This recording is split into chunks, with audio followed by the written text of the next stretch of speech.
during one of those monthly family gatherings, when everyone was already seated around the main dining table, my father looked at me with a furrowed brow and asked in quiet surprise, "Daughter, why did you arrive in a taxi?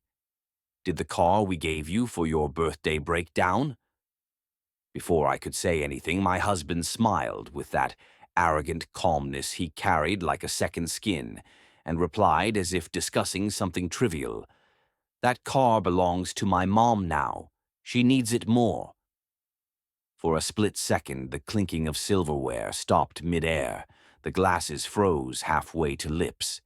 The soft hum of conversations went silent as if someone had flipped an invisible switch. My father stayed quiet for a few long seconds, his dark eyes measuring every gesture Lucas made, and what he did next would turn that afternoon into a point of no return for his son-in-law's fate. If you were hearing this through headphones somewhere in the world, you might think I'm exaggerating. But stay with me, because what happens after this moment makes everything else look almost gentle. And if you enjoy stories where life delivers exact justice to people who toy with the dignity of others, don't let go of this one. Sometimes a single decision can cost you absolutely everything. My father's estate, the Arana family residence, felt warm and welcoming that Saturday, yet imposing at the same time. It was an enormous contemporary mansion with Japanese and Mediterranean influences, nestled in an exclusive area on the outskirts of Barcelona, perched on a hill overlooking the distant sea. The front garden, perfectly manicured, was lined with white gravel and volcanic stones imported from Iceland, and filled with luxury cars parked in a neat row, from brand-new German sedans to massive British SUVs, and even a limited edition Italian crossover. Everything gleamed under a sky that had been clear until heavy clouds began to move in slowly, as if the weather itself sensed something uncomfortable approaching. Inside, Catalan uncles, Argentine aunts, and cousins who blended accents from half the world walked around serving themselves dishes from a catering spread prepared by a renowned Italian chef. There were trays of sushi, paella, aged meats cooked perfectly, and French pastries, all arranged like a cinematic feast. At the main table, however, one seat remained empty, right beside my husband, Lucas. Lucas sat on a dark, hand-carved wooden chair, perfectly at ease, showing not the slightest concern about my delay. He didn't check the time, didn't ask for me, didn't even glance toward the entrance. It was as if my absence didn't register at all. He was far too busy slicing a piece of 30-day aged beef and boasting about his wine knowledge to my cousins, laughing loudly at every joke. He wore an Italian linen shirt, too open, and a Swiss watch that sparkled every time he lifted his wrist. Lucas carried himself as if he constantly needed to prove he belonged among my family, a family of truly wealthy, discreet entrepreneurs. Being Brazilian French, born to a woman from Recife and a father who spent years in Marseille, he always felt the need to show that he was worthy of being part of us. Though everyone in the room knew his job at my father's company was a gift, not an earned position. His demeanor, often overly confident and slightly arrogant, made some relatives uncomfortable, but no one said anything out of respect for my father Kenji, a man known for his serene, patient temperament, an elegant blend of Japanese discipline and Latin warmth. Outside the mansion, by the sliding iron and wood gate, a maroon taxi pulled up under a thin drizzle beginning to fall on the still warm pavement.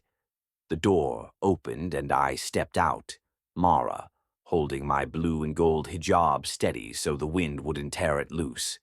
The taxi meter still blinked with the final fare. The card reader wasn't working, so I had to rummage through my bag for crumpled bills and loose coins, while the Portuguese driver tapped impatiently at his watch.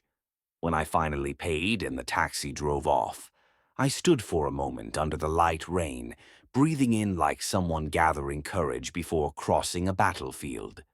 No private chauffeur waited for me, no assistant with an umbrella, despite the fact that just a week earlier my father had gifted me a brand new hybrid car, specifically for my comfort and safety.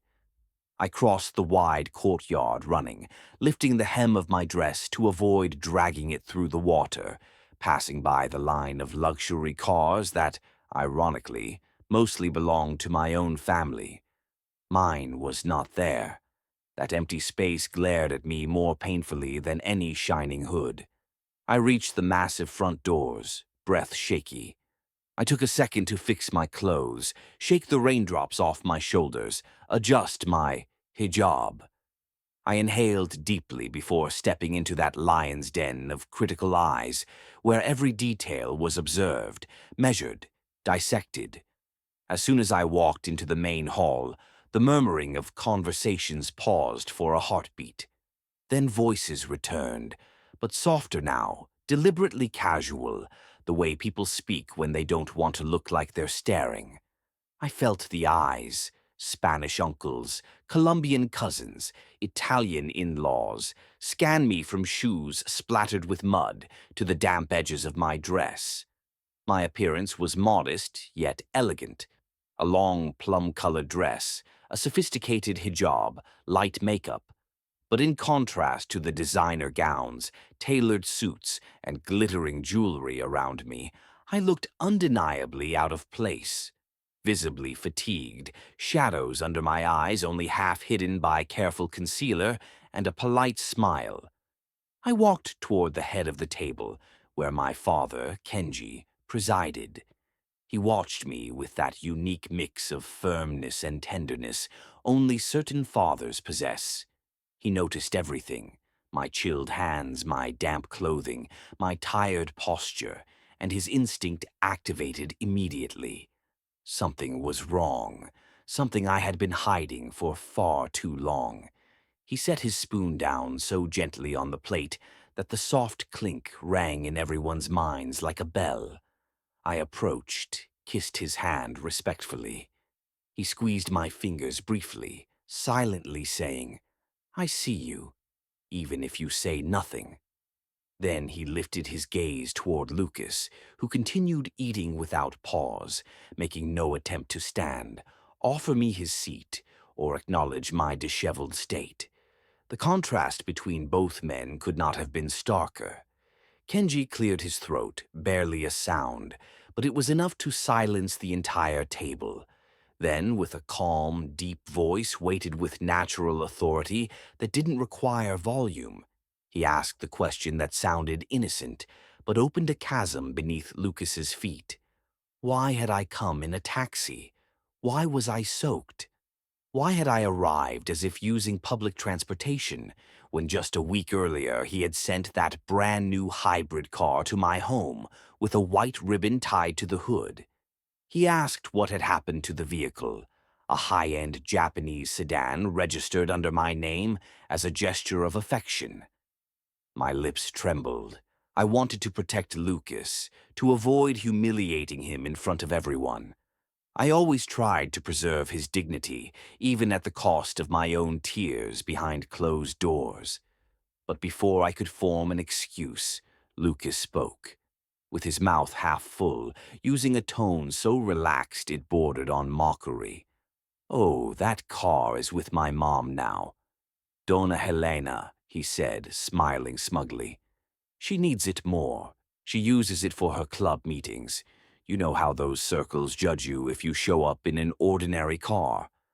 Mara just goes to the office and back home, all covered in her veil. She can use taxis. It's more practical. And she hates drawing attention anyway." A thick silence descended over the table.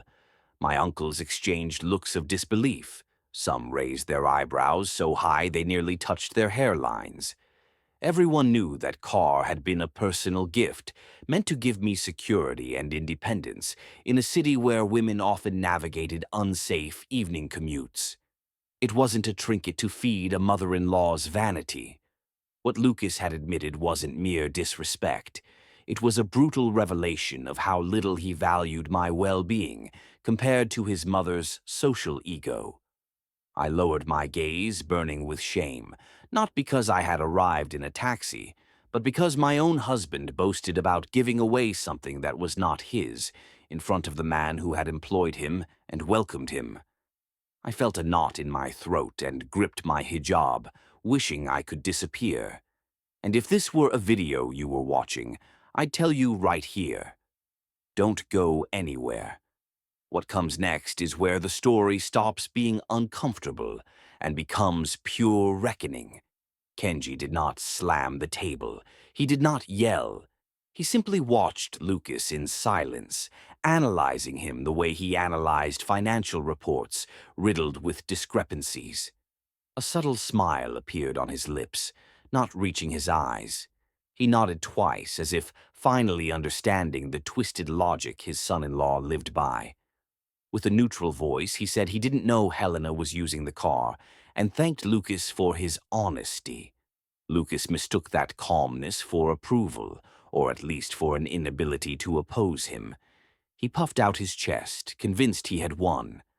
But beneath the table, my father slid his hand into his jacket and took out his phone. A plain device, no flashy case, but configured with every tool needed to run an empire. His fingers, trained to act decisively in critical moments, opened the company's internal app and typed a short message to the head of corporate security and the asset operations team. He didn't need many words, just the car's plate, number, a brief instruction, and a code known only to his closest staff.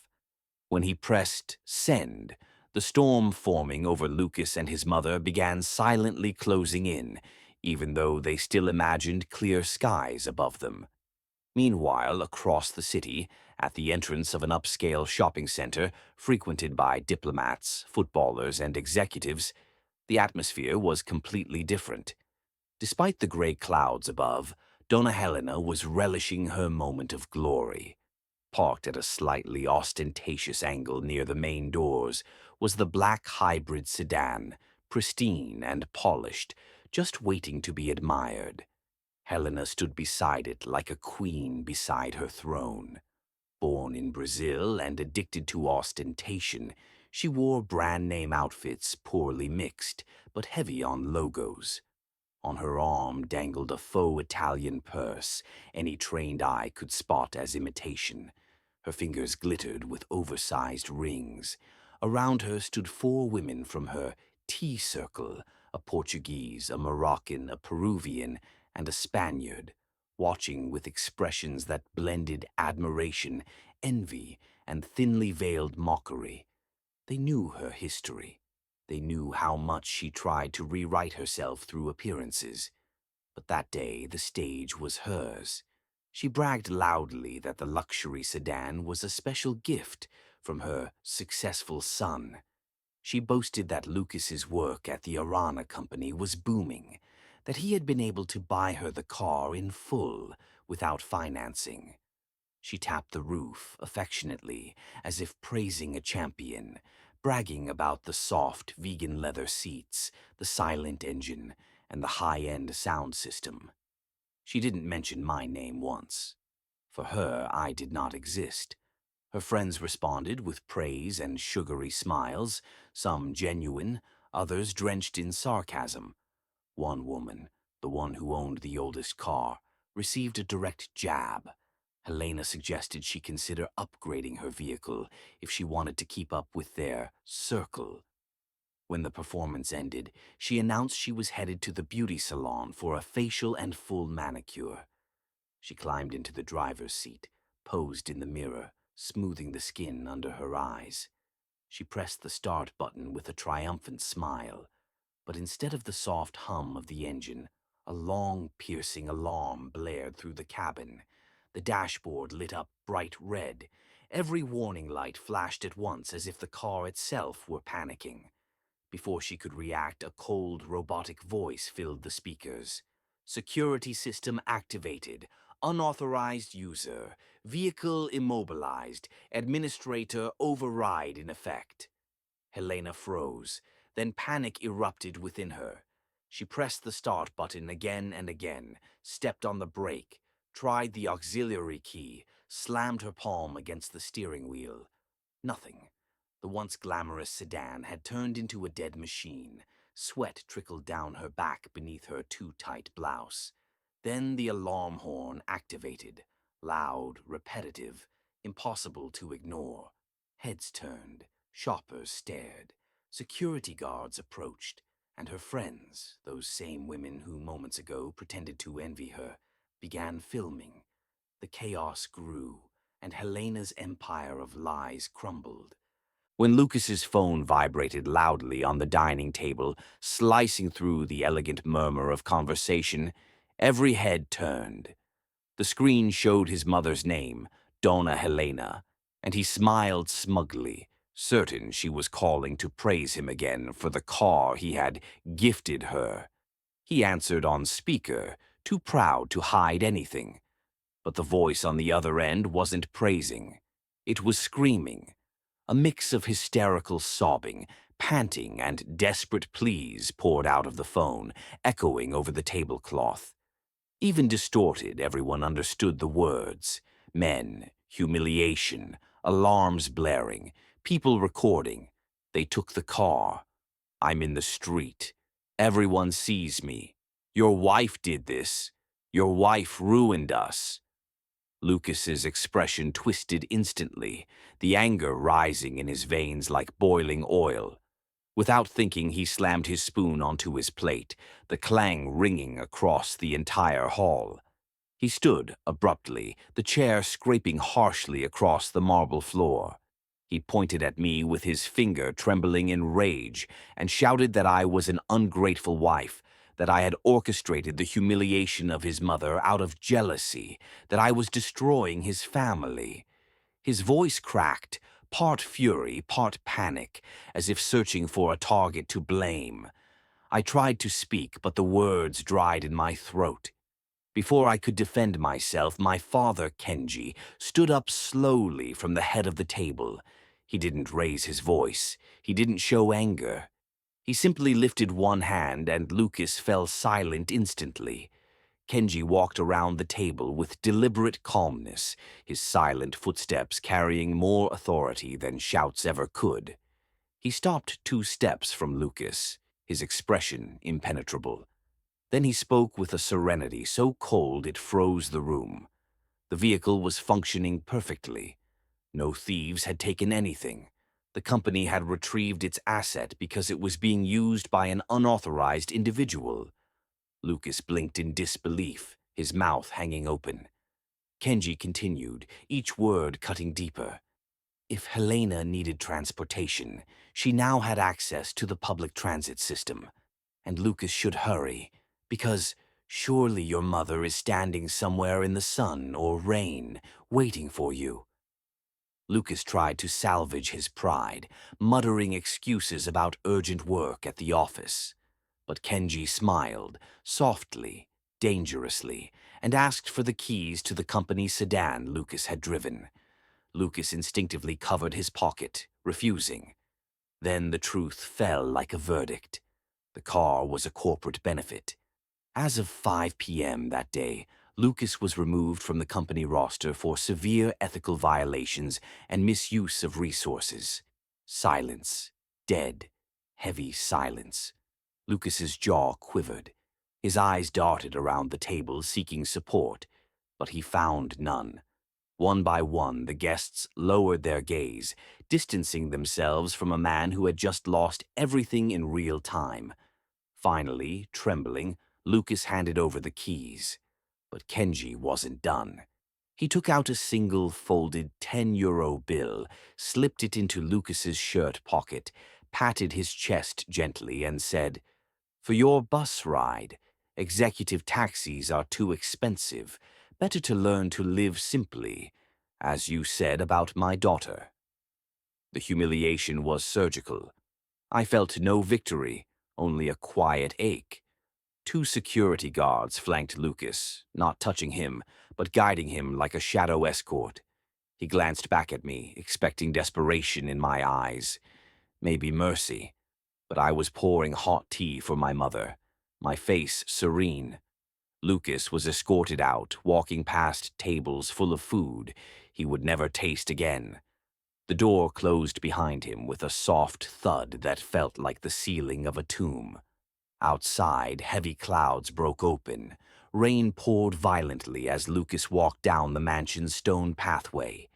He pulled out his phone to request a ride, but a message flashed. Access denied. Drivers cannot enter without homeowner authorization. He called the gatehouse, blocked. The only way out was a 2-kilometer walk to the main entrance. Shoes soaked, rain pounding his back, he began the walk of disgrace. Every puddle splashed mud up his trousers. Every gust of wind slapped his wet shirt against his skin. And the whole time he cursed me and Kenji in silence, convinced we were punishing him excessively for a simple car. His world had always been twisted that way. Everything he took was deserved. Everything taken from him was persecution. Halfway through the walk, headlights illuminated him. A white SUV approached slowly, the same model that had once driven his mother to her social circles. For one foolish moment, Lucas hoped it was Kenji coming to pick him up. But as the SUV passed, he saw clearly. My father driving calmly, completely dry, one hand on the wheel. Me in the passenger seat, warm, composed, holding a cup of tea. I didn't look at Lucas. Not once. My eyes stayed. Forward, serene, steady, unbothered. The SUV rolled through a large puddle beside him, splashing a wave of muddy water onto his legs. Lucas froze in the rain as the red taillights disappeared around the bend, leaving him drenched and alone in the gathering darkness.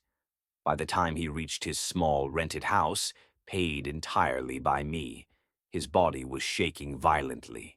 He walked into chaos. Clutter everywhere, dirty dishes, old laundry strewn across chairs. And on the couch, curled up like a drenched cat, was Donna Helena. The humiliation she had endured at the shopping center had shredded her pride. When she saw Lucas, she exploded.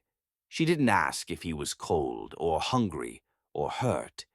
No, she unleashed every ounce of her fury, screaming that he had failed her, that he hadn't protected her, that everyone had seen her trapped inside the luxury sedan, pounding uselessly on the glass.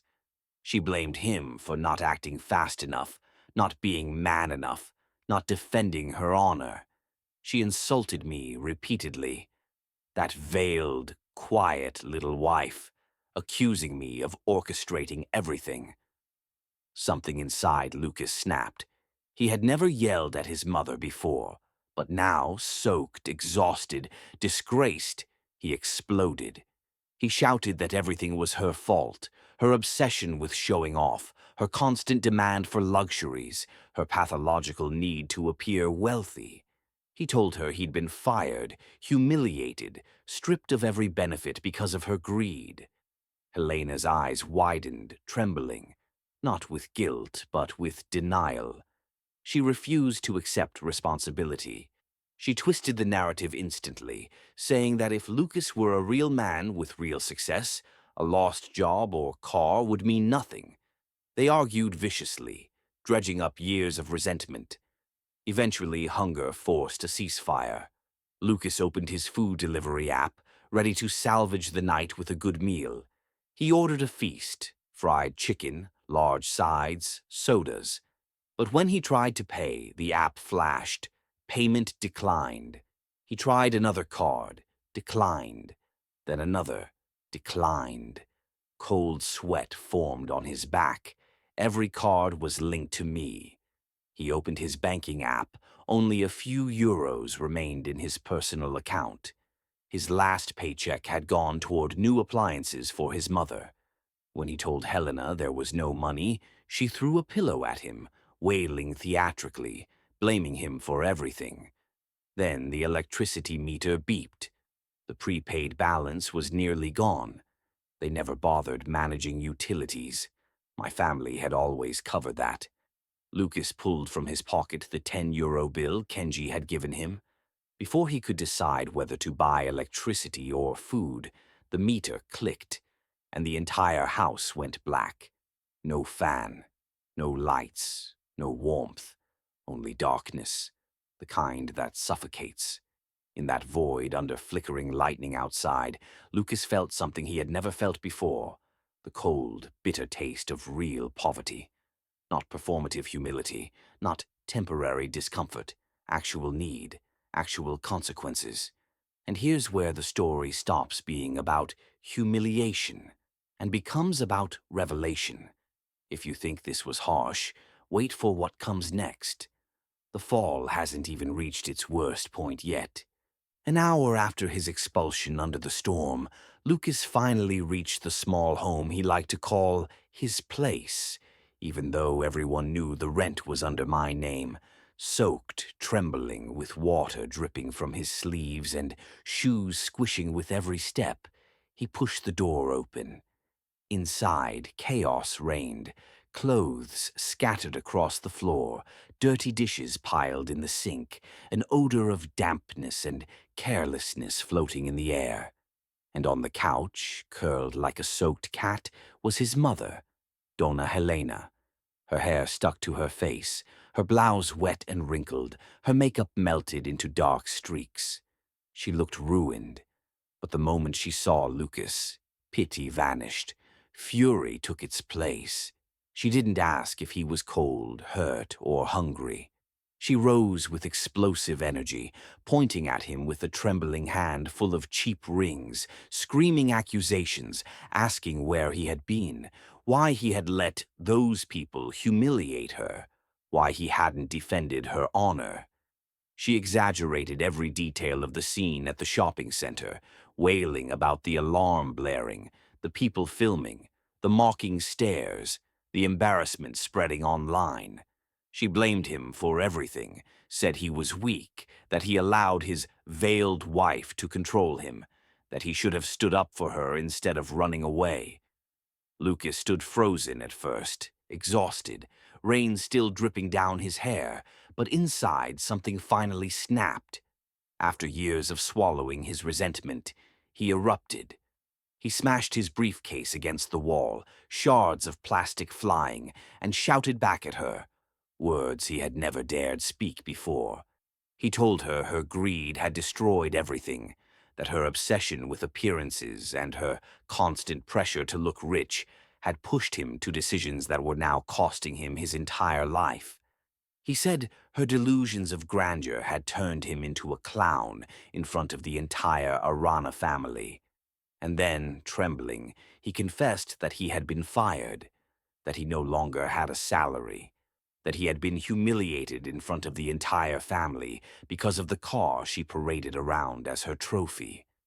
Helena stared at him in disbelief, eyes wide, breathing hard, not in guilt but in denial.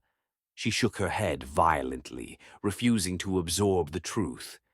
Then she attacked him verbally, twisting everything into her version of reality.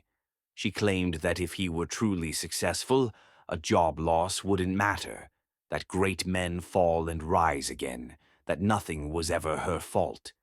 Their argument grew into a volcanic eruption of old resentments, accusations, insults, words too sharp to ever be taken back. They screamed until hunger forced a fragile silence. Lucas grabbed his phone, desperate to restore some comfort to their hellish evening. He opened the delivery app and ordered a feast. Fried chicken, extra sides, sodas. Something familiar. Something that tasted like normalcy. When he hit pay, he expected relief. Instead, the screen flashed in red. Payment declined. He blinked, confused, and tried another card. Declined. Another. Declined. Cold panic spread across his chest. Helena stared at him with widening eyes. Lucas tried every card he owned, credit, debit, supplementary accounts, but none worked. Finally, he remembered. All of them were linked to my accounts. All his luxuries had been paid by me. When he opened his personal banking app, he found only a few euros left, barely enough to buy bread. His last salary had gone toward household appliances Helena insisted she deserved. When he told her they had no money, she threw a pillow at him, sobbing dramatically, lamenting her ruined life, blaming him again and again. Then the electricity meter beeped, a warning tone. They had forgotten the prepaid balance. No one had ever worried about utilities before. My family had always handled it. Lucas searched his pockets and found the damp, crumpled 10-euro bill Kenji had slipped into his shirt. Before he could choose between buying electricity or food, the meter clicked and the entire house plunged into darkness. No fan, no light, no comfort, only the suffocating void of real poverty. Outside, lightning flashed through the thin curtains. Inside, Helena whimpered on the couch, and Lucas sat on the cold floor, hugging his knees, feeling the heaviest kind of emptiness, the kind made of consequences he had never believed would arrive. For the first time in his life, he tasted genuine deprivation, and somewhere deep inside, fear began to replace pride. Dawn arrived harshly. Sunlight sliced through the flimsy curtains, heating the small room. Lucas woke sticky with sweat, his head throbbing. His mother lay on the couch, snoring faintly, wrapped in a thin blanket. The kitchen was bare, no coffee, no bread. He washed his face with the few drops of water left in the cistern, put on the same. Clothes from the day before, now stiff and stained, and stared at himself in the cracked mirror. Unshaven, dark circles under his eyes, a defeated posture. Still, his ego whispered lies. Maybe it was all temporary. Maybe Kenji had acted impulsively. Maybe he could fix everything if he went to the office and explained. Clinging to that illusion, he took the bus to the financial district, crammed between workers who smelled of sweat and reheated food, gripping the metal bar as the vehicle jolted along. At the skyscraper entrance, he straightened his shirt and walked confidently toward the turnstiles. He tapped his employee badge. A sharp beep. The light turned red. Access denied. He tried again, and again. Whispers rose from the line behind him. Before he could slam the badge against the scanner in frustration, two security guards approached. One of them, the Croatian guard Lucas had ordered around many times, looked at him with neutral eyes, lacking even faint respect. "Mr. Lucas, you are prohibited from entering. Direct orders." The guard handed him a cardboard box.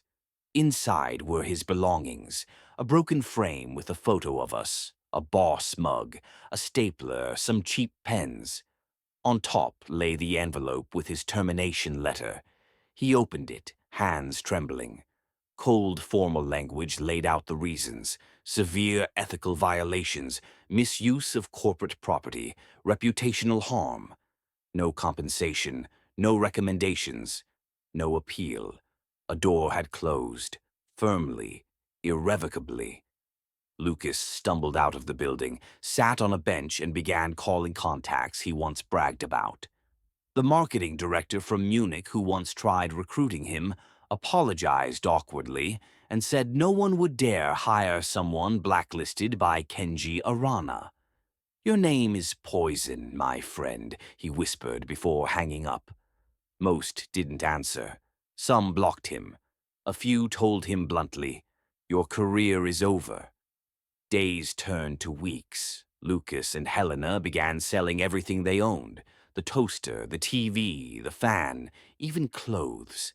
The money barely bought rice and candles. Then a judicial letter arrived. I had filed for divorce. Lucas didn't feel devastated. He felt hopeful. Delusional hope, yes, but hope. Brainwashed by Helena's fantasies, he believed he could claim half of everything: my house, my accounts, even shares in my father's company. With their last coins, they hired a cheap lawyer from a small Paraguayan-Uruguayan office, a man more skilled in loud speeches than winning cases.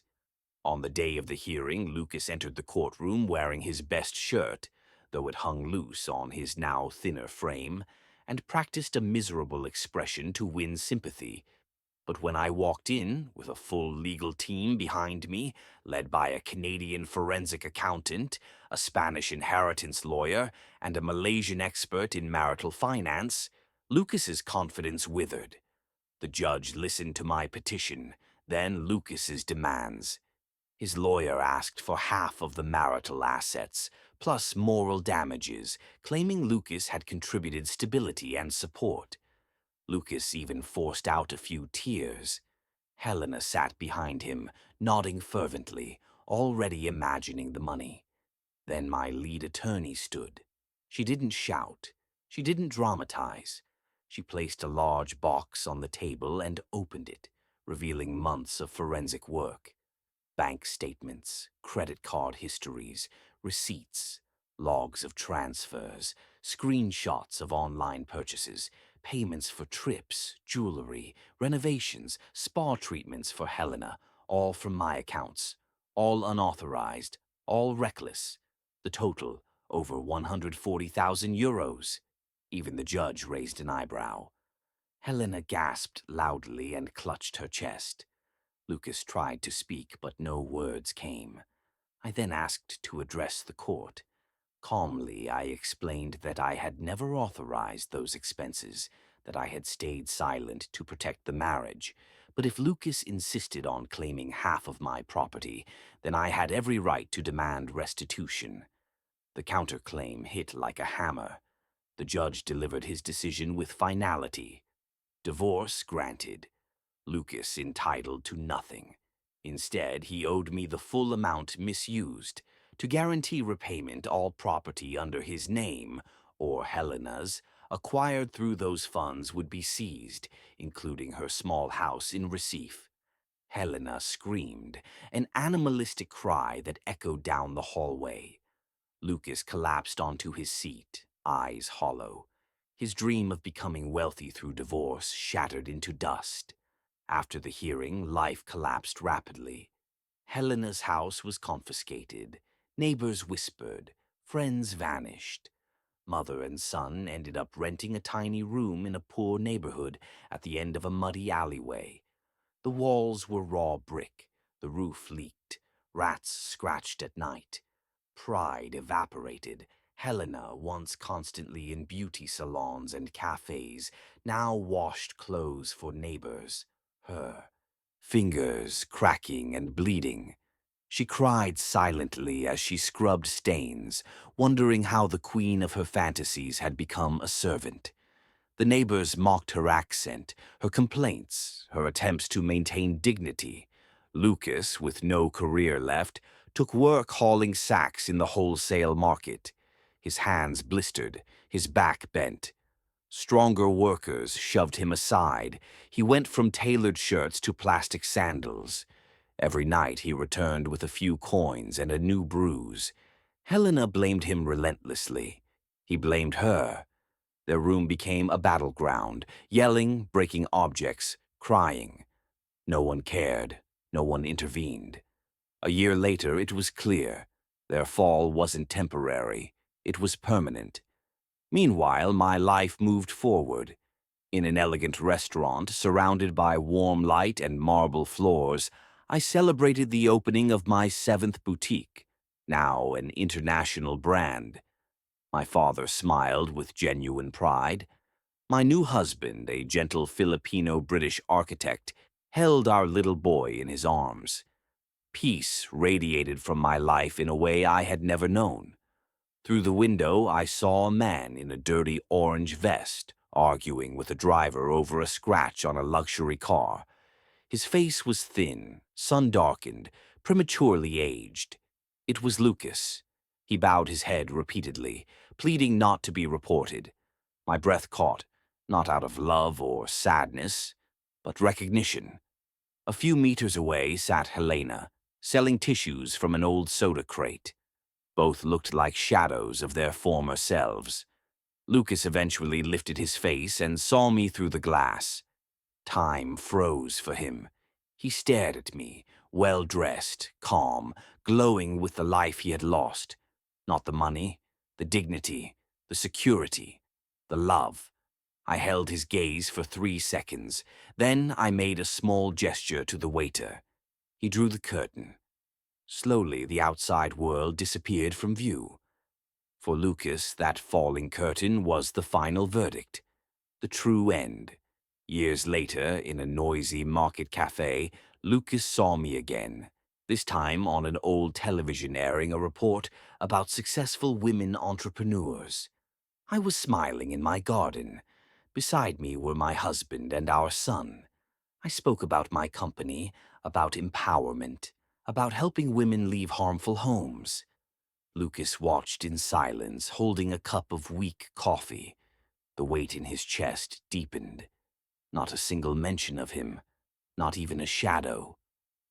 When he finished his shift and stepped outside into the light rain, the drops slid down his cheeks, mixing with tears he no longer tried to hide. He finally understood. His true punishment was not poverty.